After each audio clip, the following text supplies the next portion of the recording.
Welcome everyone. We're going to go ahead and get started. I'm Dr. Gabriel Orsi, Project Manager with the Northwest Mental Health Technology Transfer Center. And this is Resilience for Healthcare Professionals in the Reconstruction and Recovery Phase of the Pandemic, How to Navigate and Define the New Normal. Our staff will be monitoring the chat to support you with any technical issues and also just to see if you have any questions that we can share with our presenter today. I'd like to begin with a few words about the Northwest Mental Health Technology Transfer Center. We're part of a nationwide MHTTC network. We specifically serve SAMHSA's Region 10, the states of Alaska, Idaho, Oregon, and Washington. Our goals include heightening knowledge, skills, and awareness of the mental health and behavioral health workforce, fostering alliances and addressing training needs, providing free publicly available training and TA, and a lot more. We accomplish these goals through free live events like this one, as well as through virtual learning communities, e-courses, a resource library, and much, much more. I invite you to check us out online at our website, to subscribe to our newsletter, and to follow us on social media. I'd also like to take a moment for a land acknowledgement. We are situated in Seattle, Washington, and the Northwest MHTTC is on the traditional lands of the Duwamish and Coast Salish peoples, past and present, and we honor with gratitude the land and the people who continue to be part of our very diverse region. Just a note on language, we would like to remind you that we are recording this session, so be aware of any confidentiality concerns. And in broader strokes, we intend to always be mindful of using language that promotes recovery, is culturally appropriate, and demonstrates respect for a person's dignity and worth, and fosters hope. So just a little word on language there. I will not read you this disclaimer. Life is too short, but it's here if you need it. We are recording today and distributing the recording. And SAMHSA does not take an official position on this content. Without further ado, I'm pleased to get to the moment you've been waiting for, introducing our presenter, Dr. Kira Mauseth. She is a practicing clinical psychologist, teaching as well as a senior instructor at Seattle University, and she serves as a co-lead for the Behavioral Health Strike Team for the Washington State Department of Health. Her work and research interests focus on resilience, trauma, and disaster behavioral health, and she's worked extensively overseas in Haiti and Jordan, as well as with first responders and healthcare workers here in the Puget Sound region and beyond in the U.S. It's my pleasure to welcome back to our series Dr. Kira Mauseth. And I'll turn over the mic and the show to you. Hi, everybody. It's a small group today, which is great. So I think that what I'd like to invite you to do, if you don't mind, is just type in the chat where you are and what your job role is, or how whatever information that you'd be willing to share with the other participants today about how this webinar might be something that you could apply in your professional life, given whatever that role is.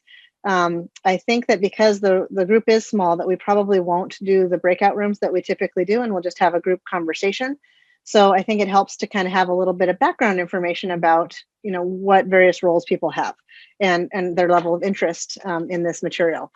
Also, with that in mind, I don't know how many of you, if any, have seen any other previous presentations in this series, but I want to try and emphasize new content for you rather than going over the same old thing. So if you have not seen any of this before, if you could let me know. If you have seen it before, that's helpful information as well, because I do have some new content that I can focus on if you're here as one of many that you've participated in before, or versus whether it's the first time that you've seen any of the things that I've been talking about for the last several months. So please say a little bit about yourselves in the chat as we get started. I'm going to go ahead and pull my screen up, and I will have the chat available as well. Yes, that's the right presentation. So I'm going to monitor the chat, and if there are any questions as we go, or points of clarification, you'd like a little bit of an example or an additional detail, please don't hesitate to ask. Welcome to all of you, for sure. Thank you. Okay, so I'm gonna go fairly quickly through the first couple of slides. It's about giving you context for where we are on a larger behavioral health perspective. If you'd like me to slow down and add more detail about that stuff, please let me know. This is the part that I was gonna move more quickly through if it's something that you're familiar with. So if you're not and you'd like me to slow down, just pop a note into the chat and I'll have my eye on it. Okay, so in order to sort of successfully transition into this period of reconstruction and recovery, there are different phases for the disaster. And the recovery process is obviously complicated with COVID in ways that other disasters are not. And the process is likely to take longer. But in order to do that successfully, we need two pieces of information. We need a sense of where we're headed, which is a little bit obscure right now because things change so quickly.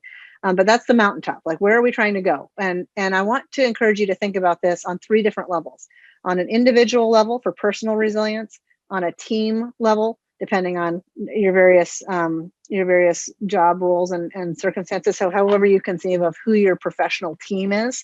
And then on an organizational level, on a bigger level, what is the mission statement? What is the sort of driving purpose behind the organization that you work for? So we need that mountaintop to orient us. And then we need the waypoints. We need the specific steps and the specific pieces of information or content or things to check in with ourselves about as we move forward into this next phase.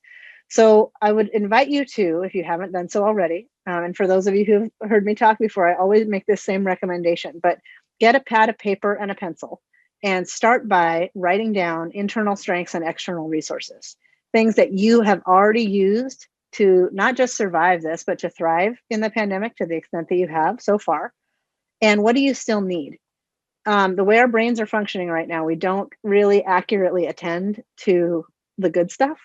And we implicitly over focus on some of the negative stuff. Our brains just do that naturally because we've been in survival mode for so long. So the invitation to use a pad of notepaper rather than another Word document on your computer is about stepping back from some of the technology for a second, but also taking a more objective inventory about the good things that you already have going on, the strengths that you've already used to get through this so far, and then also to more objectively identify what's still needed.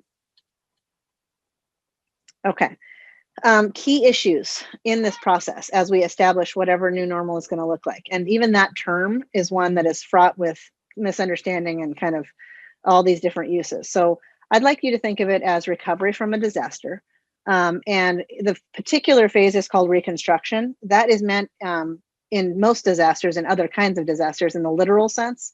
I did a lot of work in Haiti after the earthquake there, things with Hurricane Katrina, like it's literal reconstruction. That's obviously not how it is in a pandemic. It's more emotional and it's really recovery oriented. So that's how I'd like you to think about it. When we are moving into this unknown and what we want it to look like, I think that we all have a tendency to be concerned about what we don't know and what are the external or outside forces that may be influencing how this is going to look.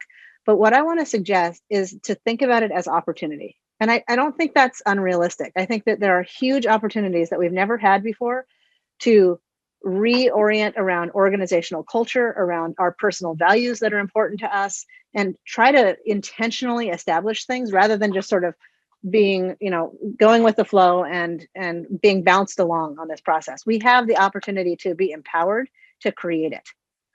So there's that. But as we move forward, for any of you, and it sounds like a lot of you do clinical work too, focus on process rather than content. When there are so many things that are unknown, the process is where the power is, because the process is how you do something, how you communicate, how you behave, how you interact with other people. And that's based on your core values again. So it's not about the what, right? It's not about the bottom line. It's not about the schedule, right? It's not about so much of the what, because a lot of those whats remain unknown. It's about the how you respond to adversity, how you become adaptable, how you feel about things. So process over content. And then recognizing that especially with what's happened in the last week, just in the last week with the CDC mask guidelines and even in Washington state and all other states too, I imagine, lots of different changes that have come down just about expectations for reopening and what that's going to look like. It is a complete spectrum of response to that. So on one end, we have euphoria and excitement and relief. And on the other hand, we have anxiety and fear, and people are almost paralyzed in some ways, and everything in between. So any of those emotional or behavioral responses are common right now as we face kind of whatever's going to happen in the next 6 months. It's also very common, and I don't know if you've seen this or experienced it, but people tend to resource hoard when they get afraid of the unknown. And that means you can't touch my budget, you can't touch my staff, you can't take my schedule, you can't change things. And that's a natural human knee-jerk reaction to change. It's like you want to clamp down on what you know because all of a sudden things feel like they're at risk, even when they might not be. But that's what it feels like, so that's what we do. The parts that I'm going to recommend to you today are about effective communication, and then a model that I want to share with you, hopefully, is Adapt and Thrive, which I think we'll have time to get to, especially with a small group. So we'll see how it goes. I'm going to pause really quickly because this is my 4th presentation and my pods are dying, so I got to switch my audio. One moment. Sorry. That work? Yeah, okay. My pods just went doot, doot, doot, doot, doot, and I'm like, oh, that's not gonna work well. Sorry for the delay. Let me jump right back in. Okay, so this slide, for those of you who haven't seen it or are less familiar with it, this slide represents the typical pattern of response that humans have to disasters. And the interesting thing about the pandemic, well, there's a couple things, but one of them is that we had what we call an extended disillusionment phase, where it just lasted longer than it normally would. Because of all of the combination of things that occurred over the fall and winter months. So we had the federal election, we had the 3rd wave in Washington state, we had the 3rd wave of illness, we had daylight savings, we had the fall and winter weather, we had all of this stuff happen at the same time, which extended out this disillusionment phase. And where we are right now is right here. And you have what we call, it's a split, basically. It's a divergence of response in terms of disaster. And we have people who are feeling a lot better. They're feeling enthusiastic, they're feeling hopeful, they have less anxiety and less depression. And you have people who have experienced what we call a disaster cascade. All that means, a disaster cascade, is that people have had more than one impact from a disaster within the 12 months from the original impact from COVID. That could be anything. That could be losing a loved one unexpectedly. That could be an accident. That could be a wildfire. That could be another huge wave of illness that shut down your family's business. There's no parameters around what can cause a disaster cascade or specifically what it is, but the influence of that is very significant for behavioral health. Why I'm bringing this up in terms of healthcare resilience is because whenever you have a group meeting, and even in our small group today, you're going to have people around any given table for the next 6 months to 9 months who are at very different places with this process. And as I mentioned a second ago, that split is going to get bigger.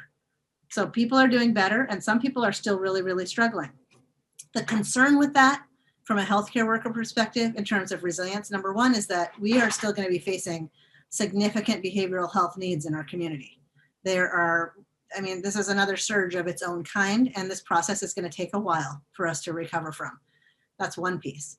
The other piece is that, like I said, in any different group, in any group of people, there's going to be very disparate experiences. So you're going to have some folks that are feeling optimistic and hopeful and some folks struggling, and it's hard to reconcile that. So I'm bringing this up because being mindful in any group setting that the person next to you is probably not feeling quite the same way you are is a really good place to start with this whole thing. There are a lot of characteristics and variables that can predict which pathway someone is on and how they're doing, which I'll explain in just a second. But just being mindful that we're all not in the same place with this, and that's based on all kinds of different data and variables, is really helpful moving forward. If you are a manager or a leader on your team, there's the potential that did not exist back in January or February to ask the people who are feeling better and who are feeling more energetic and enthusiastic to help support the people on the team who are not. And the reason why I say it wasn't an option is because back in January or February, almost no one was feeling okay. So it just wasn't a thing that you could do. And now, as people feel better, it is, which is great. It's a hopeful thing. So things that can predict whether or not someone has experienced a disaster cascade or a typical pathway are 3 buckets. The first one is what you came into COVID with, right? So that's pre-existing adversity, that is systemic issues associated with racism and discrimination and social marginalization. And then you have your primary COVID impacts. Did you get sick? Did you get hospitalized? Did you lose a loved one, right? And then the secondary impacts, which have affected all of us, but to very, very different degrees: the economic stuff, the social stuff, the political and the educational stuff with what we've had to do in terms of our childcare and schooling. So those 3 buckets, like what you came in with, the primary impacts and the secondary impacts, combine to show where you are on this pathway. Now, resilience still tends to be the most common outcome for any disaster, even with all of these things. So this isn't even a disaster cascade, which we know a lot about and have studied, doesn't say that people won't be resilient. Resilience still is the most common outcome, for sure. Okay. I honestly don't know how many of you have seen any of this before, so I worry about repeating myself. But there are 2 big neurological consequences that happen this far into a disaster. And the first thing to understand is that our brains are exhausted. So much stress over such a long period of time has pretty severe neurological impacts. The first one of those is happening in the limbic system. So the limbic system is basically totally worn out. It has been in threat scanning survival mode for more than a year now. And we are having trouble regulating our emotions. We are having trouble not being angry. We're having trouble not responding impulsively to stuff. And almost everybody's brain is much more, including teenagers and kids, everybody's brain right now is likely to respond to neutral stimuli, whether that's a colleague or a text message or someone at the grocery store or whatever, right? As being potentially negative, threatening, or hostile. Everybody's brain is primed up to try and protect ourselves because we've been in survival mode for such a long time. So that does not bode well for how we get along with each other. If our brains are more likely to perceive something as being dangerous or threatening, it's also likely to activate our bodies to protect us and respond in that way, fight or flight, right? Adrenaline gets released and then who knows? So that's one thing that's happening. Emotion regulation is all over the place. The other thing is in the prefrontal cortex, and that part of the brain is struggling because it's not as integrated with the rest of the brain. Because the limbic system is so in charge right now, the prefrontal cortex is kind of just like hanging back and not really engaging. What that means is that most adults feel like they have symptoms of ADHD or early onset dementia, which I've said before, but it is so true. Like you walk into the kitchen and you have no idea what you went in there to get, right? Or you have no idea, you walk to the grocery store, you go to the grocery store, and even if you made your list not 5 minutes ago, you can't remember a single thing that was on it. Or you thought you sent an email and it's still in the outbox. There's all kinds of examples I could share with that, but the cognitive dysfunction that most of us have is just incredibly widespread. And that applies to teenagers and kids too. It is a function of cortisol and too much cortisol being built up over such a long period of time. So those things are happening right now as a baseline. Everything else on this chart is also fair game. Headaches, stomach aches, trouble sleeping, not being able to turn your brain off at night. The pad of paper comes back into the equation here because I'm recommending that you take the pad of paper to your nightstand or your bedside table. And if you get woken up, if your brain wakes you up at 3 o'clock in the morning, write down whatever it is that woke you up. If it's something to remind yourself of, an email that said something to do, right? Take it out of your head and put it on the piece of paper. Don't pick up your phone. Don't pick up your laptop. Try to write it down on the piece of paper. The electronic stuff stimulates your brain more and will wake you up further. If you have trouble falling asleep, if that's your issue, then what I would recommend the pad of paper for that is to write down a few things that that you're grateful for or things that went well, small successes. Because our limbic systems are so focused on threats, we don't pay attention to the success that we are having. And so making an intentional decision to write down something that went well today will help you relax and facilitate sleep a little bit more. It can't hurt.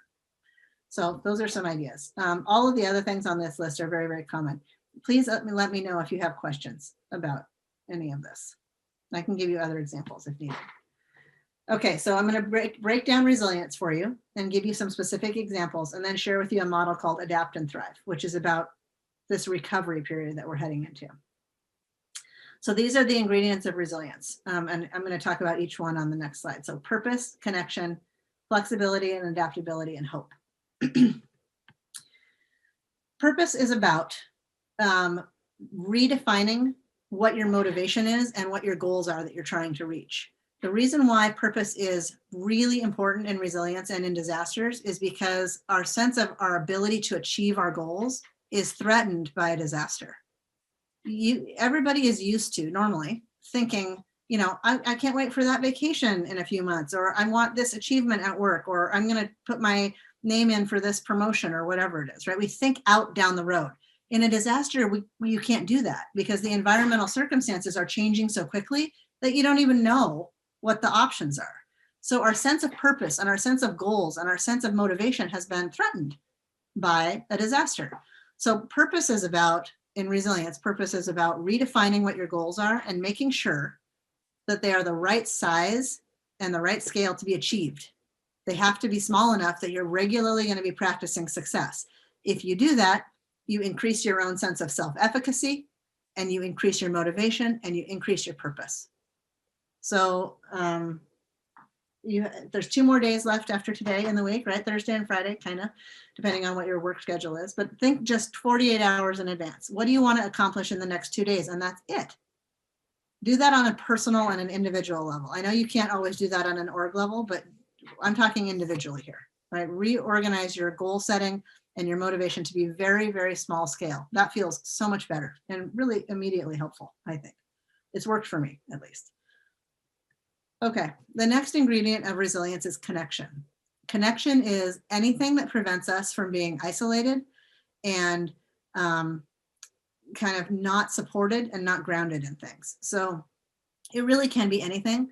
I'm going to share with you a metaphor of a tree, and it's an analogy too, but anyway, resilience as a tree. And the idea is that the connection are the roots of the tree. And all different trees need different types of connections, right? A palm tree has a big taproot that goes way down. An oak tree has a huge network of roots that spread way out. Every tree needs a different type of root system because that's what works for them.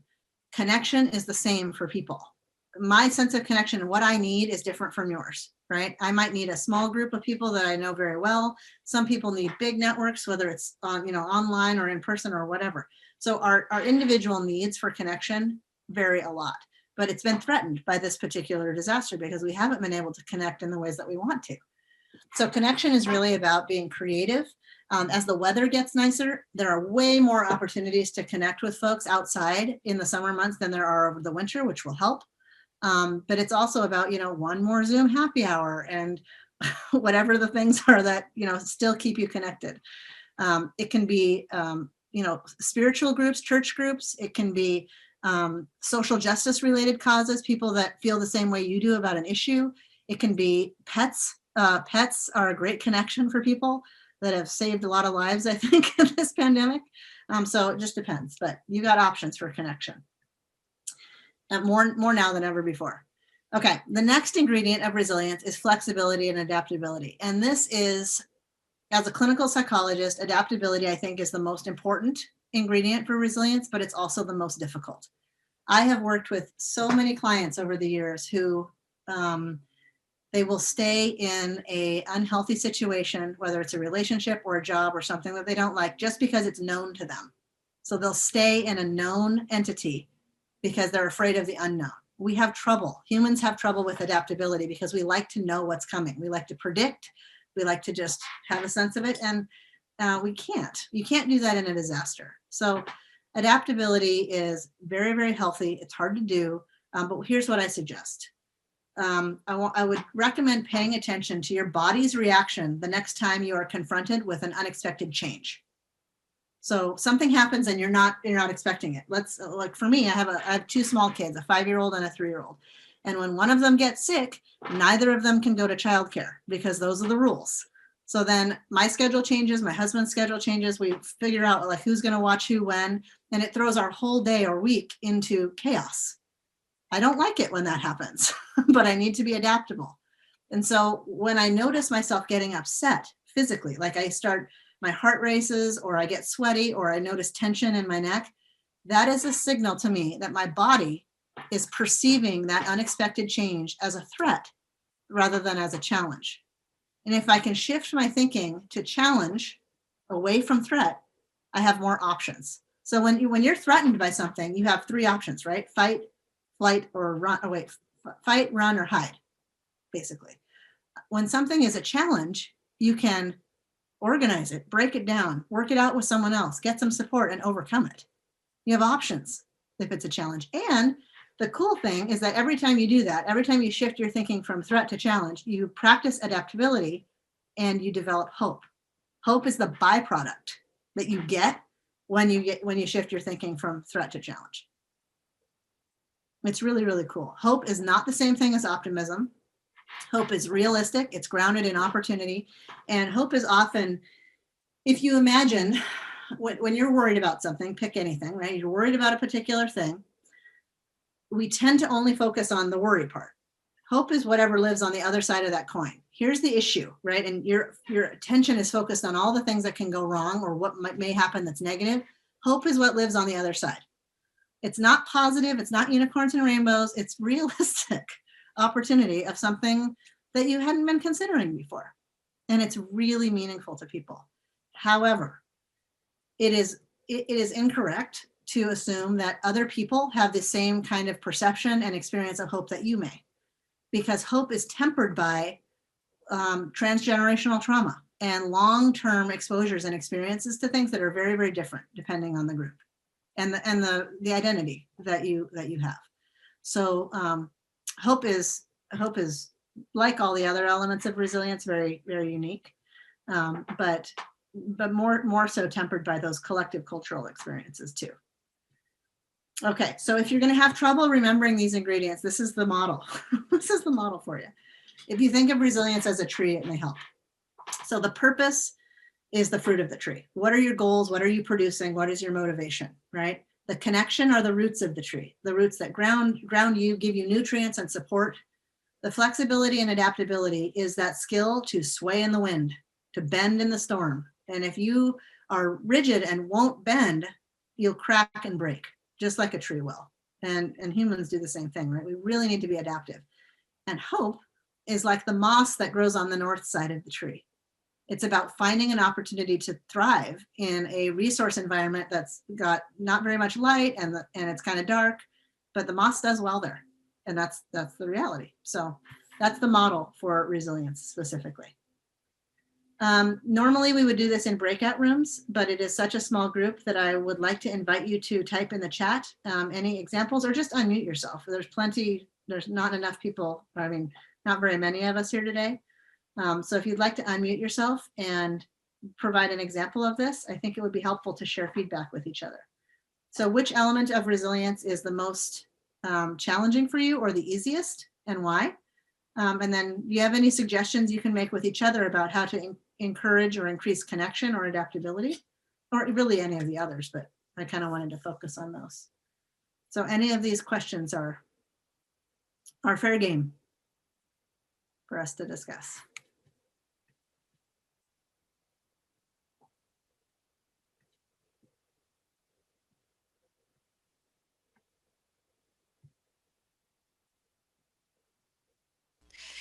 Ooh, these are meaty questions, and I'm sure maybe folks are feeling a little shy to speak up in front of an audience. I would say for me personally, the most challenging ingredient for resilience is flexibility, adaptability. I tend to love my routines. Yeah, that would make you very, very commonly dealing with that. We all do. We love our routine. And in fact, in disaster recovery, reestablishing a routine that works for you is a really helpful, healthy thing to do. So good boundaries and adaptability actually go hand in glove with each other. They're not opposed. People might think that being flexible and having good boundaries they're at opposites. That's not true. So if you have been able to adapt your routine into an environment or a schedule that works for you, that's going to go well. So I think you're in good company with that one. Yep.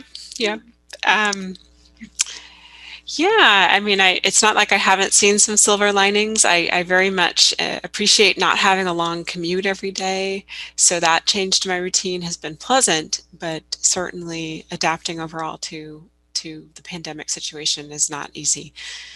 I'm not sure which of these ingredients is easiest for me, honestly. Possibly purpose. I've always been drawn to work that has some kind of mission. First in my professorial career in higher education and now working with the University of Washington.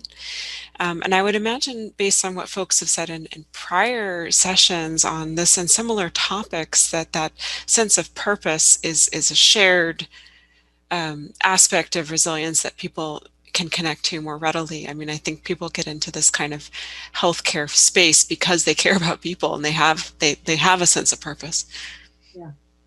That's one that's been challenged a lot though too, because I was in the presentation I was giving right before this, I was talking to a case manager, and her clinical staff, they get their sense of purpose from those client interactions and visiting people and having moments with a client that really helps them feel good about things and fills up their cup, so to speak.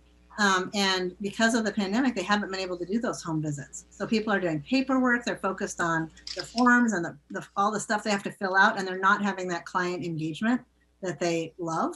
And that has deflated some of their purpose in terms of motivation. So I think you're absolutely right that a lot of people get into health oriented things because it's easy for us to find that, but man, that is something that the pandemic has challenged for sure. Yeah. I don't want to make this all about me, but I'm looking in the chat. I see we've got folks in a variety of roles, including intern therapist, supported employment case manager, ACT supported employment case manager, a substance abuse education and prevention coordinator, a manager of school-based services at a community mental health organization serving school districts in South King County. So a lot of folks, I think, working with young people is one thing I'm guessing based on those professional roles. Is there something that you, Dr. Mauseth, as someone who clinically serves young people, would say about some of these aspects on the slide? Yeah, I mean, the same elements of resilience apply to kids as well as adults, and there is an absolute crisis for youth right now, and I'm sure this is the last audience that needs to be convinced of that, right? You probably see it all the time, but the behavioral health needs for youth and teenagers and young adults are just incredibly extreme, and their resilience is being threatened a lot. I'm curious to know, with the work that you all do, if anybody has any suggestions or examples that you'd be willing to share of, if there are any, that you can think of that address these things in the populations that you've been supporting. Have you found a way to do this? Either you didn't know that that's what it was in terms of supporting resilience, and it kind of is a coincidence that that's what it is, or it was an intentional piece of programming or an intervention that supports youth in that way? I can have some more examples. I mean, I can provide some, but I would love to hear what your suggestions or examples may be. Yeah. Well, I was going to say that for me personally, the connection piece is so huge because I live alone and, have been literally from day one working virtually with, doing all my groups and individuals and family and everything else. And the connection piece, I think, is going to be such a challenge, and it already has, just because, I have control over myself. But when you start adding other people, we're able to get out more and trying to get over that fear, that inbred, that fear that we've been instilled with for so long. And I was running a life skills group with 8th grade girls yesterday, and they were talking about, a few of them have just gotten vaccinated, but they were talking about the same thing. And it's like, okay, how can I support them, with this, modeling of adaptability in this newfound freedoms that we're going to be, starting to experience from here on out. And so I think that's going to be a real challenge all around, but just gaining more, tools and skills on how to, say, hey, you're not alone in that. And these are some of the things that we can, try, mini steps, baby steps, whatever you want to call them, to get through, this next phase of life, really, that we're going to be dealing with here. Well, I think you just had a great answer in your own question there, which is that the opportunity to model for them and focusing on modeling the process, being transparent about that you don't know either, that you don't have the answers, and you're going to transparently model for them the process of struggling with making careful and appropriate decisions at every step, given the information that you've got. That alone is incredibly valuable, because obviously younger people run the risk of making more impulsive, immediate decisions anyway, and we're all a little bit inclined in that direction right now. So if you can model for them sort of careful decision making based on a process that's that you can kind of articulate and organize for them, regardless of the content, whether it's about a vaccine or it's about who's friends with who, or all the social dynamics that are playing out. I think that's awesome. That's a really neat thing. Yeah, thanks. Yeah. Other ideas or examples? Hi, I don't meet with kids individually. I manage a group of staff. And one of the things that I've done is bringing us back to our purpose. And so we talk about the why we do the work a lot. And when I am bringing a topic for discussion, and no matter what it is, if it's clinical or if it's around culture or around things going on in our community, I always bring it back to about the why we do the work we do, and we're all together to serve the youth. And so I think that's been the easiest one for me, as far as the resilience and trying to help the team get through all of this. Yeah. I would say that my instant reaction to the flexible and adaptability piece was a little bit of anger, because I have been forced to be so flexible and adaptable throughout this, that it's hard to be flexible and adaptable in ways that I want to be. Maybe that's not, that's an interesting framing of it, because if you've been forced to do it, then that doesn't sound like much of an option to be adaptable. I don't know. That's a really good. Well, I had to find ways to parent and work at the same time, right? With a toddler. And so there were, yes. And so there was a larger issue that I was forced into that I had to figure out how to be flexible within. Yeah. I completely identify with that particular challenge of flexibility. Yeah. And the reality is that, oftentimes in a disaster, and that's the perfect example of it. There are big scale upheavals that we don't have a lot of choice or option in terms of how we respond. I guess one option is not to get out of bed, but that's not really an option, because you got to work and you got to take care of the kids somehow. So, I guess I would argue on the pro side that you've done it. You've been adaptable and you've been flexible, even when the circumstances forced it to happen. But I definitely appreciate how hard that has been, because I'm there too. Yeah. Thank you for sharing that. Other examples or ideas from anybody? Okie doke. I am gonna, let's see, how are we with time? We're doing okay. All right, I'm gonna move on, and I'm gonna share with you 2 slides that summarize this Adapt and Thrive model. That is an acronym that I created to help people give a sense of focus to this transition period that we're part of. Adapt is about process. So again, process versus content. Adapt is about the process. So I'd like you to consider, and you can write this down if you want to, but otherwise it's just a thought exercise. Consider an issue, a particular issue for you, whether that's about a staffing change, whether that's about your personal family budget and finances, whether that's about educational concerns for your kids. It does not matter what the issue is, but consider an issue, right? And then this is a process for how to address it. So acquire information. What do you know to be true? And sometimes there aren't very many facts, right? Sometimes it's a list of things you don't know that you want answers to. That's fine. But what is the information that you actually have, right? And then from that information, develop a list of options. What are the reasonable, opportunities, next steps, people to talk to? What are the options to address the information or address the gaps? Make it on a list, get it really concrete. The third step is to pick just a couple things on your options list. And for those of you who are familiar clinically with the term or the concept of behavioral activation, that this is kind of what this is. Pick something to address in a very, very small way. I'm going to throw another random example out, but for me, it's about the shift that comes with 2021 in terms of health. And it's about exercising more, not eating so many carbs, less ice cream, all of that good stuff. So acquire information. What does my schedule allow? What are my options for either exercise or a class or a participant or walking now that the weather's nice? I don't know, right? But I got to get organized about it. So what do I know? What are my realistic options? And then what is one thing or two things that I can pick to do? And that's how I'm going to choose to address it. And that's the behavioral activation piece. And write that choice down too.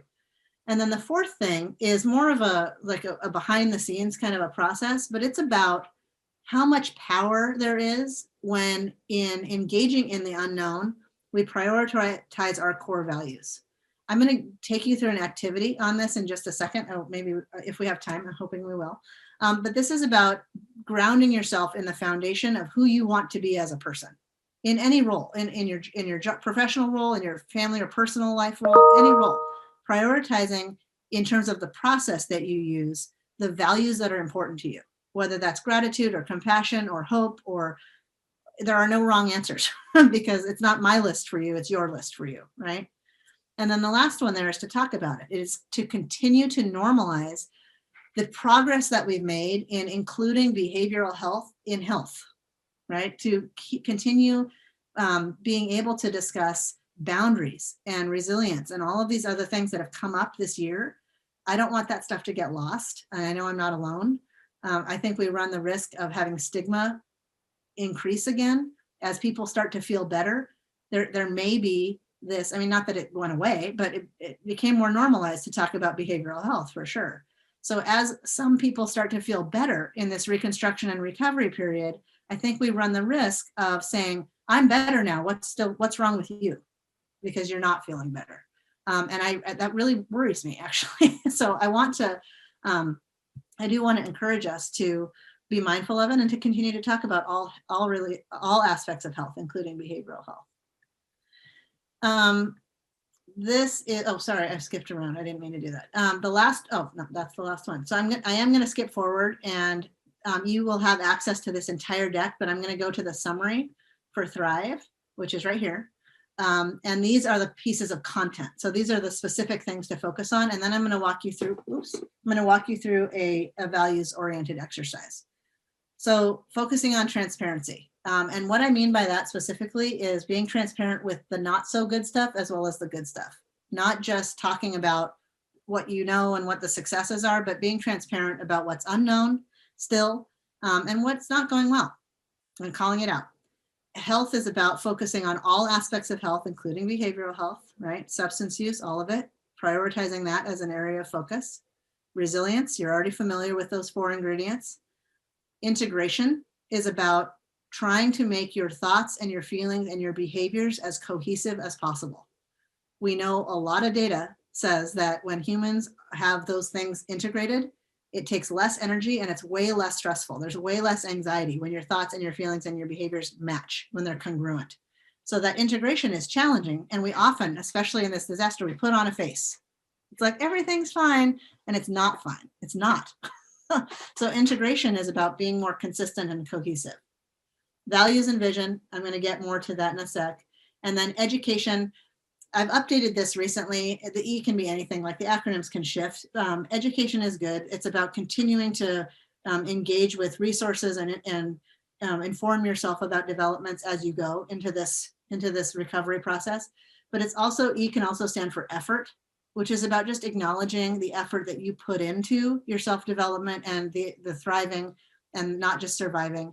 and acknowledging and respecting effort in a different way, because effort is a principal factor in disaster recovery, not success, right? We need to measure something different here. Not let go of it, not let go of our expectations, but focus on effort. Okay, I'm gonna move you through this. There, this is what I want to end on today. So this is an activity that I do with every single one of my students and every single one of my clients. I made my husband do it. I do it for myself as well. You don't have to make a pyramid, but what I would suggest that you do is make a list of five things. If you can only come up with one or two, that's fine too.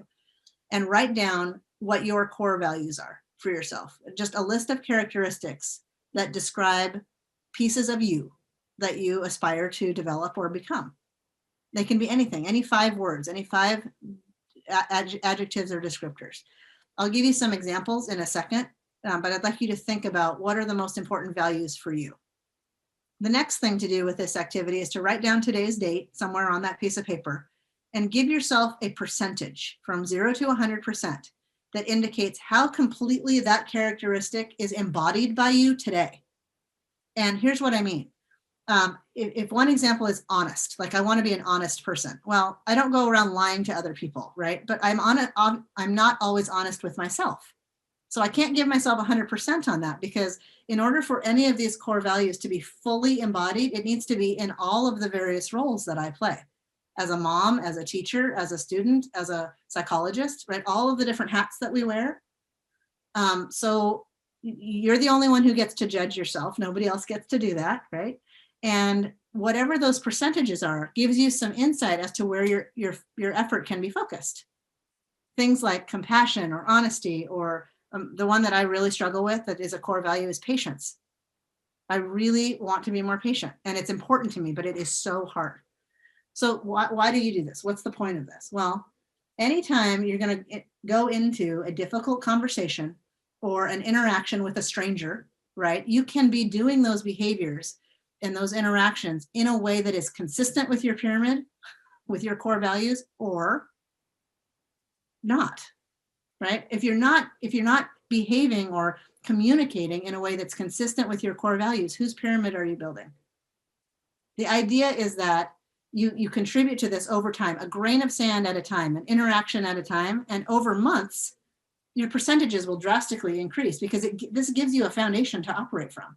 No matter what the world throws around at you, you can still try to operate from a place of compassion or from a place of gratitude, or whatever they are, right? Whatever the values are.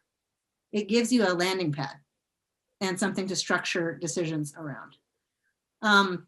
The idea with the other levels of the pyramid is that once you find yourself in the 95% percentage range on any of your core values, then you identify a new one that you want to work on. I don't ever recommend people identify more than 5 at a time, because that can be overwhelming. But if, like, for example, hope is one of my primary core values, and I have that one down. It is not hard for me to be hopeful, so I don't have to actively work on it anymore. But I do have to actively work on gratitude and patience all the time. So I don't prioritize that for me, just as an example, but I really invite you to identify what those things are for yourself, and to choose that your interactions and your self-talk are consistent with your values.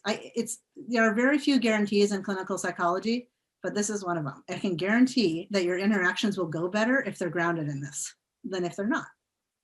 It feels better. It truly, truly does. So something to consider, or ignore if it doesn't sound like it's helpful for you, but I invite you to consider it. So that's it today. There's a few more minutes for questions. I'm happy to take them. I can leave it up there if you have any questions on this particular activity, but it's just a guiding exercise. So please let me know if you have any questions.